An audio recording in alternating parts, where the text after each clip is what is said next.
Hello दोस्तों, नमस्कार। आपके अपने यूट्यूब चैनल वाईफाई विनिक में आपका स्वागत है और मैं हूं राम सुरजीत।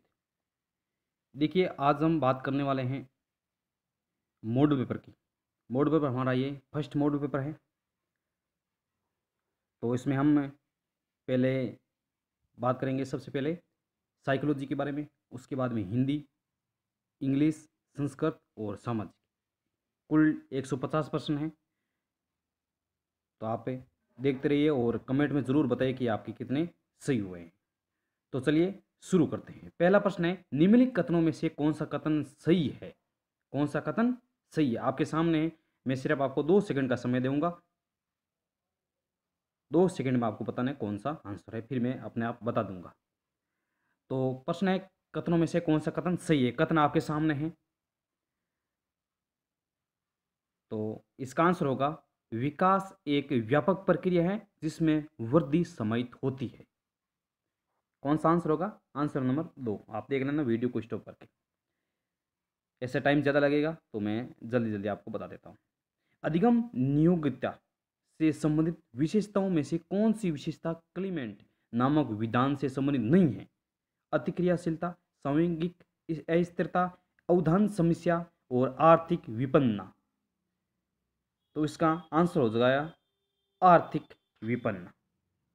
अगला प्रश्न है, निम्नलिखित कथनों में से कौन सा कथन सही नहीं है? यानी ये जो कुछ 4 कथन दे रखे हैं, इनमें से कौन सा कथन सही नहीं है?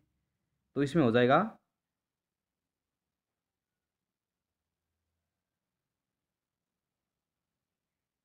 ऑप्शन 4, परिपक्वता आनुवंशिकता से संबंधित हैं। ये इसमें सही नहीं, बाकी सारे सही है। अगला प्रश्न है,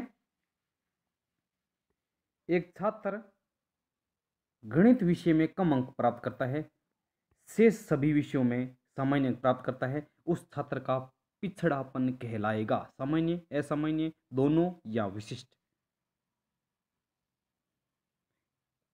तो इसमें हो जाएगा विशिष्ट पिछड़ापन, आंसर नंबर 4। अगला प्रश्न है, निम्न में से कौन सा कथन सही नहीं है? इनमें से आपको बताना है कौन सा सही नहीं है। तो इनमें से सतत पुनर्बलन आंशिक पुनर्बलन से ज्यादा प्रभावी होता है, ये सही नहीं है, बाकी सारे सही है। आगे बात करते हैं, कक्षा कक्ष में शिक्षक द्वारा छात्र को गाय का चित्र दिखाकर पूछा जाता है कि उसमें क्या दिखाई पड़ रहा है। तो छात्र उत्तर देता है गाय। छात्र द्वारा गेस्टाल्ट मनोविज्ञान के किस नियम का अनुकरण किया जा रहा है? संरचनात्मकता का नियम, समानता का नियम, समीपता का नियम और निरंतरता का नियम। तो गेस्टाल्टवाद है, तो उन नियम का अनुकरण कौन कर रहा है? कौन से नियम का? ये कर रहा है संरचनात्मकता का नियम। आंसर नंबर हो जाएगा 1। अगला प्रश्न है, एक शैक्षणिक वर्ष में पहली से 5वीं कक्षा के लिए न्यूनतम कार्य दिवस होते हैं। तो यहां से ध्यान रखना, इसमें से हमेशा एक प्रश्न पूछा जाता है, तो याद रखना ये होते हैं 200। अगला प्रश्न है, व्यवहारवादियों के अनुसार सीखना किस प्रकार की प्रक्रिया है? भौतिक या यांत्रिक, अभ्यास के नियम की प्रक्रिया, प्रभाव के नियम की प्रक्रिया, तत्परता के नियम की प्रक्रिया। तो व्यवहारवादी की बात करें तो व्यवहारवादी ने क्या बताया है? भौतिक एवं यांत्रिक क्रिया बताया है। प्रश्न क्वेश्चन नंबर 8 का आंसर हो जाएगा 1। अगला प्रश्न आ जाता है 9 नंबर। यह कहता है, एक छात्र द्वारा यह कल्पना की जाती है कि वह कक्षा में प्रथम आ गया है तथा उसे पुरस्कार दिया जा रहा है, जबकि वह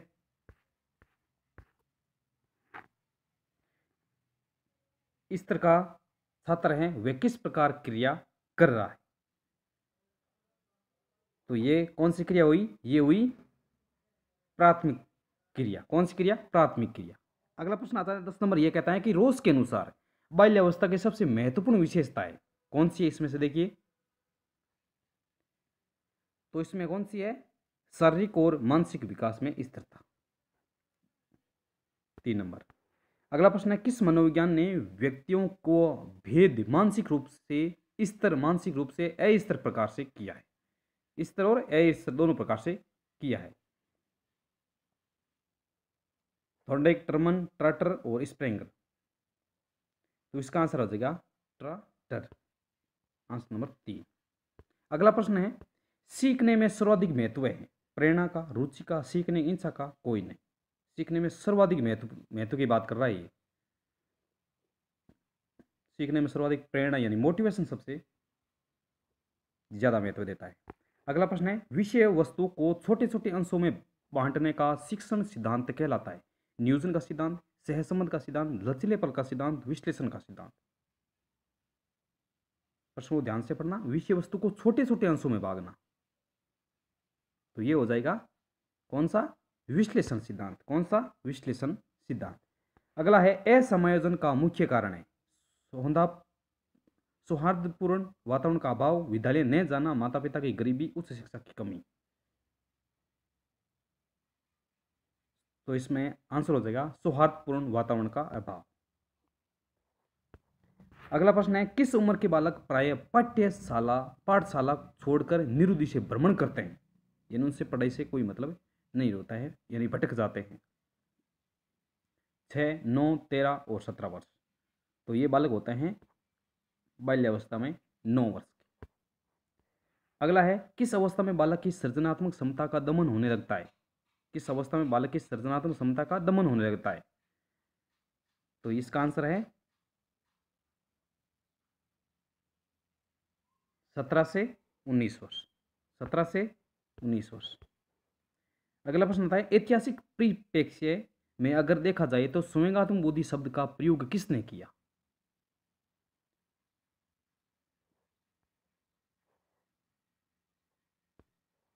तो ये आ जाएंगे पीटर सिलवे और जॉन मेयर, दोनों आ जाएंगे। अगला है, संवेगात्मक बुद्धि स्तर की माप करने के लिए जिस इकाई विशेष का प्रयोग किया जाता है उसे कहते हैं? IQ, EQ दोनों। संवेगात्मक बुद्धि स्तर की माप करने के लिए जिस इकाई विशेष का, यानी संवेगात्मक बुद्धि की बात कर रहा है, तो ये हो जाएगा IQ, और सामान्य की बात करेगा तो हो जाएगा EQ। अगला प्रश्न है, किस बुद्धि लब्धि के बालक को सर्वश्रेष्ठ मेधावी बालक कहा जा सकता है? तो कौन सा होगा? ये होगा 170, यानी जो 140 के प्लस होता है वो माना जाता है। अगला प्रश्न है, किस मनोविज्ञान ने चिंतन एवं कल्पना शक्ति के आधार पर व्यक्तित्व का विभाजन किया? किस मनोविज्ञान ने चिंतन एवं कल्पना शक्ति के आधार पर व्यक्तित्व का विभाजन किया? तो ये आ जाएंगे स्पेंजर, थॉर्नडाइक, ऑल्पोर्ट, सेंडल। तो ये आ जाएंगे थॉर्नडाइक। कौन सा? थॉर्नडाइक। अगला प्रश्न है, व्यक्तित्व विभिन्नताओं के विषय में सर्वश्रेष्ठ अध्ययन करने वाला मनोविज्ञान था? Galton, Skinner, Woodworth, Herbert. तो इनमें से कौन सा था? ये था गाल्टन। कौन सा था? गाल्टन।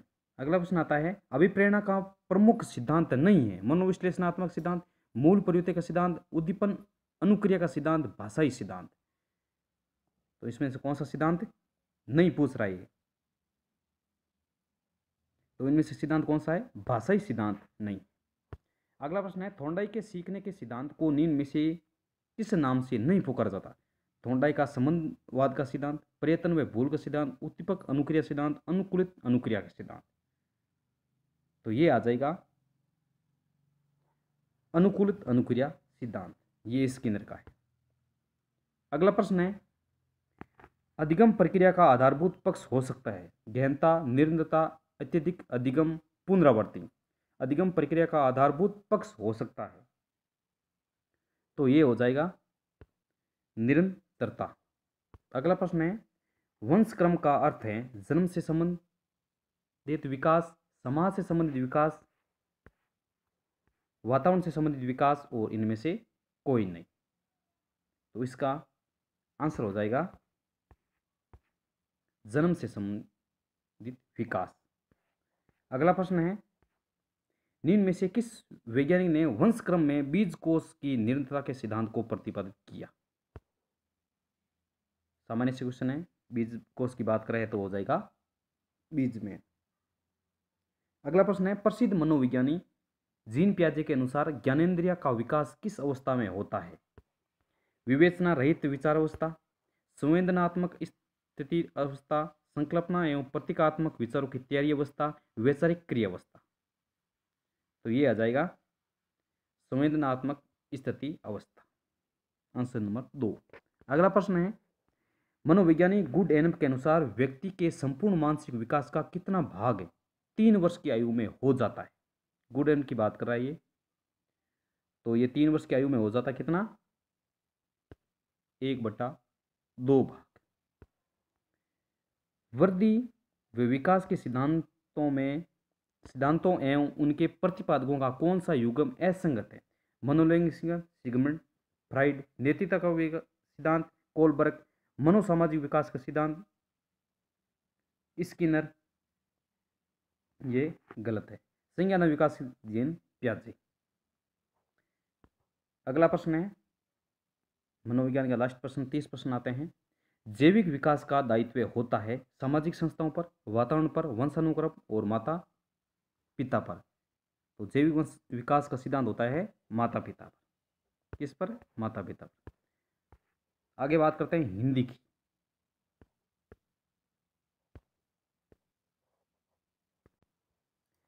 31वां प्रश्न है, सिर हथेली पर रखने का अर्थ है वीरता का प्रदर्शन करना, पराजय स्वीकार करना, मरने के लिए तैयार होना, अहंकार का विसर्जन करना। सिर हथेली पर रखना, तो इसका आंसर हो जाएगा मरने के लिए तैयार होना। अगला है भवन का पर्यायवाची शब्द, मंदिर, धाम, महल, घर। तो ये हो जाएगा घर। अगला प्रश्न है, निम्न में से जो जोड़ा विपरीतार्थक नहीं है उसे चुने। आय व्यय, धर्म अधर्म, गुरु लघु, सरल कठिन। तो इसका आंसर हो जाएगा धर्म अधर्म। अगला प्रश्न है, व्यो वर्ग का संधि विग्रह है। तो इनमें से कौन सा है? देखिए, यह है व्यय, विसर्ग, वृद्ध। अगला प्रश्न है, प्रतिदिन में कौन सा समास है? प्रतिदिन में कौन सा समास है? कर्मधारय, तत्पुरुष, अविभावी और द्वंद्व। तो ये है अविभावी समास। आगे है, निम्न में से किस शब्द में अप उपसर्ग लगा है? अपहरण, अपठित, अपनापन, अपवित्र। तो इनमें से अपहरण है। कौन सा है? अपहरण। अगला प्रश्न है, जो युद्ध में स्थिर रहता है वाक्यांश के लिए एक शब्द है।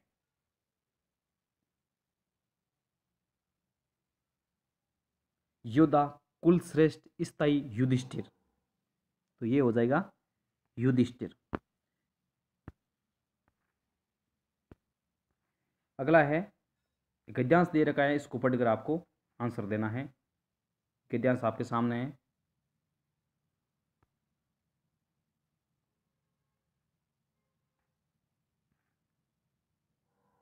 तो ये गद्यांश इसमें पूछ रहा है। 38वां प्रश्न है, इस कविता के रचयिता कौन है? मनु भंडारी, सुभद्रा कुमारी चौहान, महादेवी वर्मा, निर्मला गर्ग। तो इसका कौन है? महादेवी वर्मा। अगला प्रश्न है, अपठित गद्यांश में से किस रस की अभिव्यक्ति हुई है? यानी गद्यांश में से प्रश्न आया हुआ है, यह है श्रृंगार की।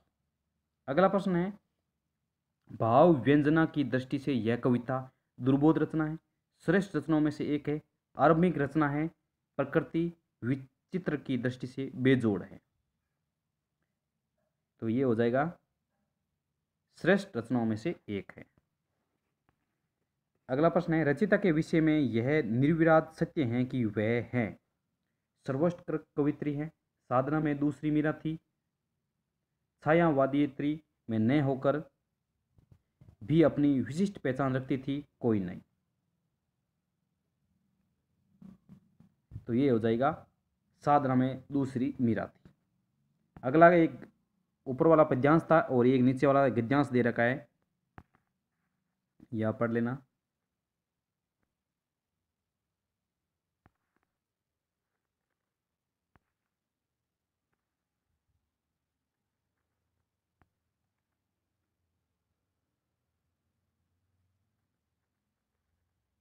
घुमकड़ शब्द में कौन सा प्रत्यय? अगला प्रश्न है, घुमकड़ शब्द में कौन सा प्रत्यय है?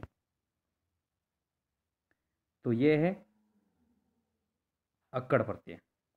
अगला प्रश्न है स्वच्छंद में कौन सी संधि है? स्वच्छंद में कौन सी संधि है? विसर्ग, दीर्घ, गुण और व्यंजन। तो ये कौन सी है? ये है व्यंजन संधि। अगला प्रश्न है महात्मा बुद्ध ने जब बुद्धत्व प्राप्त किया तब उनकी अवस्था कितनी थी?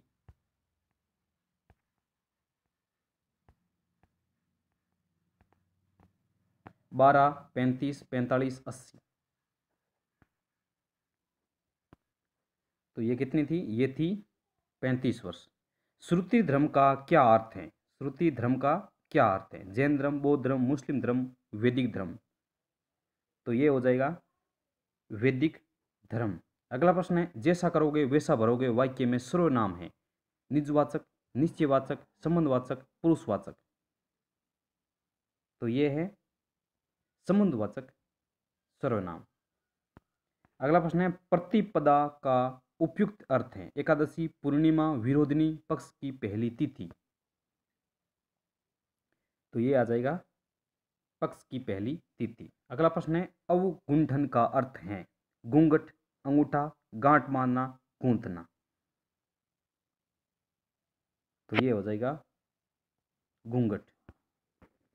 अगला प्रश्न आता है अनुरूप का विलोम है विरूप, प्रतिरूप, अपरूप, व्यतिरूप। तो ये है अनुरूप, व्यतिरूप। अगला प्रश्न है अधोलिखित में एक पर्यायवाची युग्म सही नहीं है।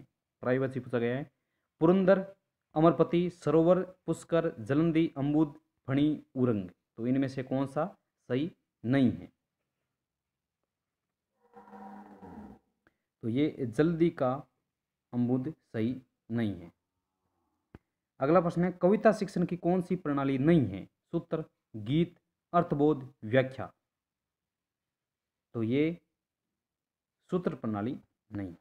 अगला प्रश्न आता है शिक्षण अधिगम सामग्री के प्रयोग में शिक्षक को ज्ञान होना चाहिए। शिक्षण अधिगम सामग्री के प्रयोग का, शिक्षण अधिगम सामग्री के निर्माण का, दोनों का, शिक्षण अधिगम सामग्री क्रय करने का। तो ये जाएगा उपयुक्त दोनों।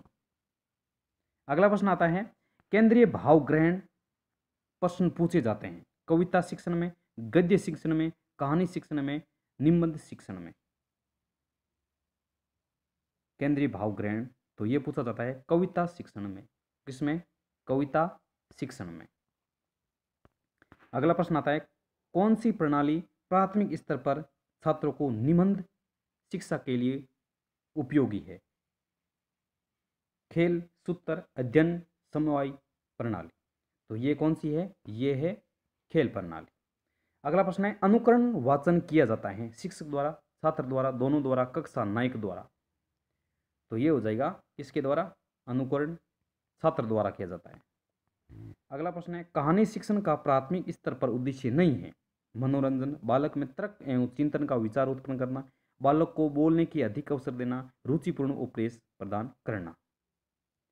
तो ये है बालक में तर्क व चिंतन का विचार उत्पन्न करना। अगला प्रश्न आता है सहस्वर वाचन का प्रमुख अंग नहीं है ध्वनि का उचित ज्ञान, शुद्ध वाचन, उच्चारण, विराम चिन्हों का ध्यान, शीघ्रता से वाचन करना।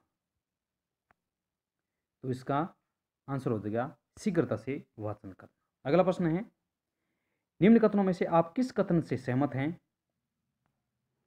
एक बच्चा अनुत्तीर्ण होता है क्योंकि सरकारी विद्यालयों में पर्याप्त प्रौद्योगिकी संसाधन प्रदान नहीं कर रही है। एक बच्चे की असफलता मुख्य रूप से माता पिता की शिक्षा तथा आर्थिक स्तर में कमी के कारण है। एक बच्चे की असफलता विविधता तथा बच्चे के प्रति प्रतिक्रिया करने में इसकी असमर्थता का एक प्रतिबिंब है और उपरोक्त में से कोई नहीं। तो इसका आंसर हो जाएगा एक बच्चे की असफलता विविधता तथा बच्चे के प्रति प्रतिक्रिया करने की इसकी असमर्थता का एक प्रतिबिंब है। 3 नंबर आंसर हो जाएगा। अगला प्रश्न है भाषा अवबोध से संबंधित विकार हैं भाषागत, चलागत, पठन वैकल्य, वाक संबंध रोग। तो ये आ जाएगा भाषाघात। कौन सा? भाषाघात। अगला प्रश्न है हिंदी का लास्ट इनमें से कौन सी अधिगम आवश्यकता वाले बच्चे की विशेषता है? तो इनमें से कौन सी विशेषता है? तो इसका आंसर देखिए क्या होगा 50 से नीचे की बुद्धिलब्धि, धारा प्रवाह रूप से पढ़ने तथा शब्दों पर पलट कर जाने की कठिनाइयाँ, अन्य बच्चों को धमकाना तथा आक्रामक कार्यों में लगे रहना, एक ही प्रकार की गत्यात्मक क्रिया को बार बार दोहराना। तो ये आ जाएगी धारा प्रवाह रूप से पढ़ने तथा शब्दों पर पलट कर जाने की कठिनाइयाँ। आंसर नंबर 2 हो जाएगा। अब देखिए आगे हम बात करते हैं अंग्रेजी विषय की। अब देखिए अंग्रेजी मेरा सब्जेक्ट नहीं है, तो मैं आपको सीधा सीधा बता देता हूँ, आप वीडियो स्टॉप करके देख लेना। तो प्रश्न नंबर है 61, इसका आंसर हो जाएगा 1 नंबर। अगला है, क्योंकि देखिए लगभग 80/20 बच्चों के इंग्लिश होगी, बाकी हिंदी और संस्कृत ही लगभग होगी। मेरा भी सब्जेक्ट यही रहेगा। तो इंग्लिश में आपको सीधे सीधे आंसर बता देता हूँ। 62 में आंसर हो जाएगा 2 नंबर। 63 में हो जाएगा 1 नंबर।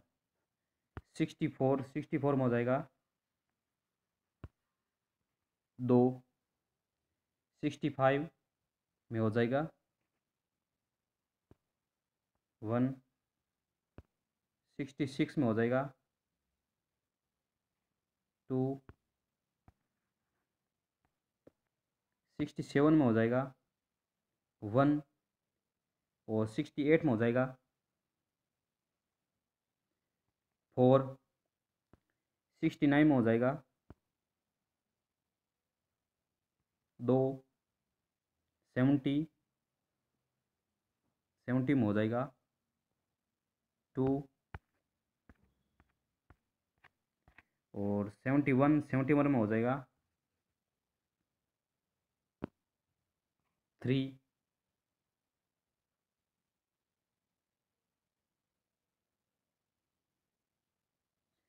और 72 में हो जाएगा 4। 73 में हो जाएगा 3 और 74 में पोइम दे रखी है। 74 में हो जाएगा 3 और 75 में हो जाएगा 3। 76 की बात करें, 76 में हो जाएगा 1। 77 में हो जाएगा 1। 78 में हो जाएगा 1 और 79 में हो जाएगा 3 और आगे हो जाएगा 80 में हो जाएगा 2। आगे है 81 में हो जाएगा 4। 82 में हो जाएगा 4। 83 में हो जाएगा 4। 84 में हो जाएगा 2। 85 में हो जाएगा 3 और 86 में हो जाएगा 2। 87 में हो जाएगा 2 और 88 में हो जाएगा 1। 89 में हो जाएगा 1। 90 में हो जाएगा 3। ये थे इंग्लिश के। अब हम बात करेंगे संस्कृत की।